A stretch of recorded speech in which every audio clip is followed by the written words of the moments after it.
The following adaptive exercise is for the back of your upper arms, also called your triceps. You're going to begin seated in a chair, or you could use a couch or bedside if you don't have a chair nearby. And I'm using a medicine ball behind me, but you can use a pillow. It just needs to be something soft. Place both hands behind you onto the medicine ball.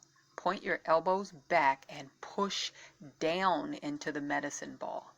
You may be able to lift your body up fully, or you may only be able to just push down into the ball. You'll definitely feel it in the back of your upper arms. While you press down, hold for a count, then lower back down and repeat.